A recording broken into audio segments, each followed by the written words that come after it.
Hello student, आप सभी का एग्री जीपीपी यूट्यूब चैनल में स्वागत है। मैं डॉक्टर सुशील कुमार श्रीवास्तव आज आपको पार्थिनियम हिस्टोफोरस के बारे में या गाजर घास के बारे में कुछ जानकारी बताते हैं। पार्थिनियम हिस्टोफोरस का जो अदर नेम है वो है आपका चटक चांदनी, उसके बाद सफ़ेद टोपी, और इसका और भी नाम है कांग्रेस ग्रास, कैरेट ग्रास, इस नाम से भी इसको जानते हैं। पार्थिनियम हिस्टोफोरस या कांग्रेस जो ग्रास है, ये सबसे पहले फर्स्ट टाइम रिपोर्टेड जो है फ्रॉम इन पुणे इन 1955 में फर्स्ट टाइम रिपोर्टेड इसको किया गया था। और ये इसका जो नेटिव प्लेस है वो है नॉर्थ अमेरिका या मैक्सिको। पार्थिनियम हिस्टोफोरस, इसका हाइट जो होता है इस वीड का 1.5 से 2 फीट होता है। ये पार्थिनियम हिस्टोफोरस जो इसकी जो फैमिली है वो है एस्ट्रेसिया कंपोजिटी फैमिली का ये प्लांट है। और इसका जो लीफ है वो है रेटिकुलेटेड है, या हम कह सकते हैं कि इसकी जो रूट है वो टैप रूटेड है, जिसके कारण से इसके जो लीफ है ये डाइकाट प्लांट है, जिसके कारण से इसकी लीफ जो है रेटिकुलेटेड है। पार्थिनियम हिस्टोफोरस से हार्मफुल जो इफेक्ट हैं वो इससे अगर इसके टच में आएंगे तो एलर्जिक हो जाता है, या स्किन एलर्जी हो जाती है, डर्मेटिस हो जाता है, इचिंग भी इससे होता है। इसको कंट्रोल करने के लिए physical method, biological method,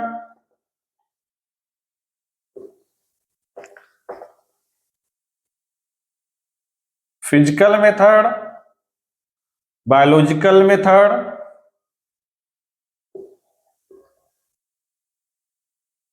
chemical method, इन 3 मेजर मेथड को अपनाते हैं इसको कंट्रोल करने के लिए। जैसे फिजिकल मेथड में हम लोग क्या करते हैं कि इसको अपरूटेड करते हैं विद द हेल्प ऑफ खुरपी, अपरूटिंग करते हैं इसको,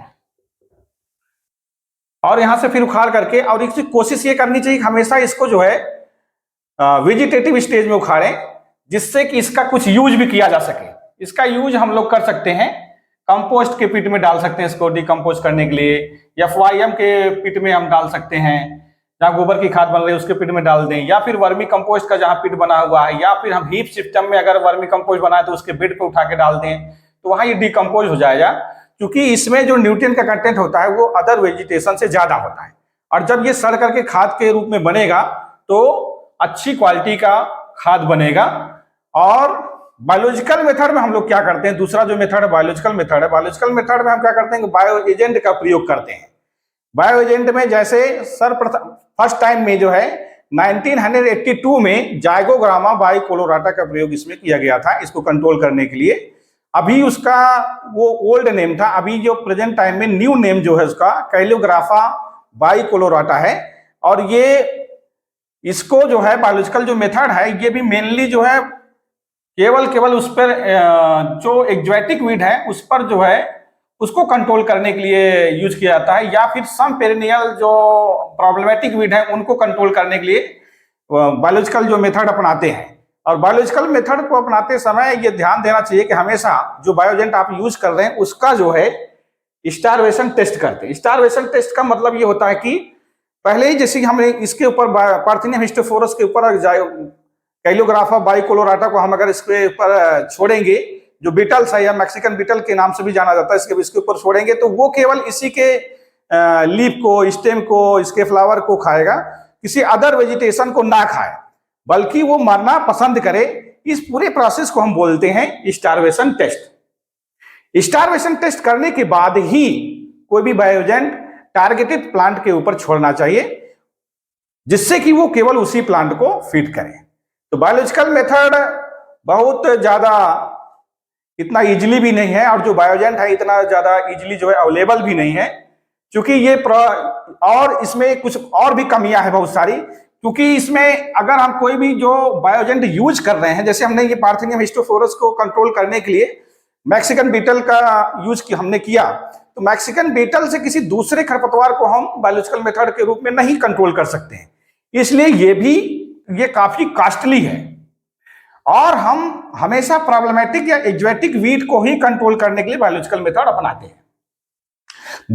तीसरा जो मेथड है आपका केमिकल मेथड।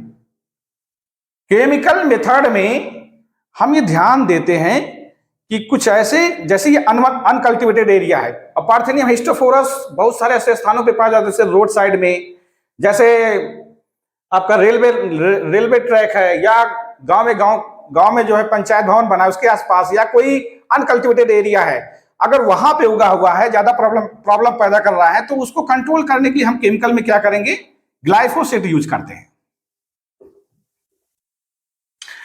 अगर हमारी क्रॉप के अंदर में आ गया है तो मेट्रीब्यूजिन का यूज करेंगे, जैसे गेहूं में आ गया तो। इसके अलावा पार्थेनियम हिस्टोफोरस में एलोपैथी केमिकल्स ये सिक्रेशन करता है, ये इसमें एक केमिकल भी होता है पार्थेनिन,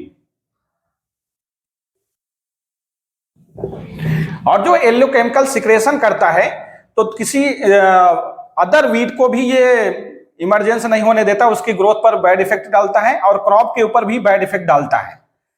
जैसे अगर इसको कंट्रोल करना है, पार्थेनियम हिस्टोफोरस के प्लांट को अगर हमको वीट को कंट्रोल करना है, तो केसिया तोरा स्पीसीज है, केसिया तोरा।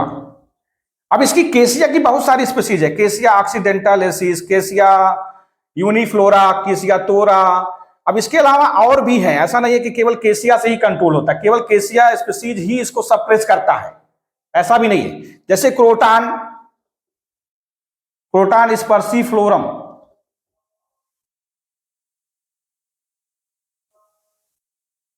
इसको बोलते हैं वन मिर्ची।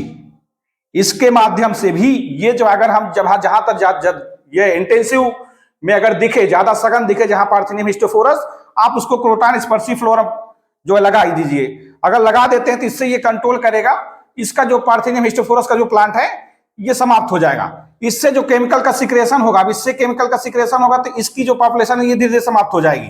केसिया तोरा भी इसी तरीके से, जिसको चकवड़ बोलते हैं, इसमें येलो कलर का फ्लावर होता है, सिकल पॉड होते हैं, इसकी एक पहचान है ये भी। और इसकी और भी स्पीसीज है, ऑक्सीडेंटालेसिस, यूनिफ्लोरा, केसिया की स्पीसीज है। इन सारे खरपतवारों से इसके पॉपुलेशन को हम कंट्रोल कर सकते हैं।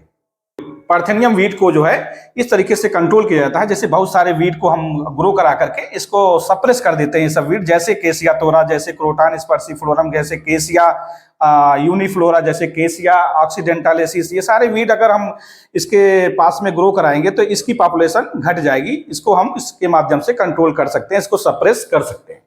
जैसा कि हम आपको दिखा रहे थे, जैसे हमने आपको हमने ये बताया कि इसका जो अदर नेम है व्हाइट टोपी या फिर हम सफेद टोपी भी बोल सकते हैं। ये आप देखिए इसके फ्लावर को, एकदम टोपी जैसा ही दिख रहा है।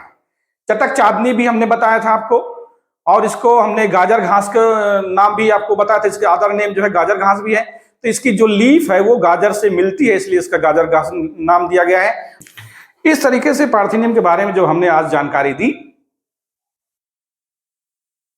अब अगले वीडियो में इसके बारे में या किसी और वीट के बारे में आपको हम जानकारी देंगे। आज के लिए थैंक यू।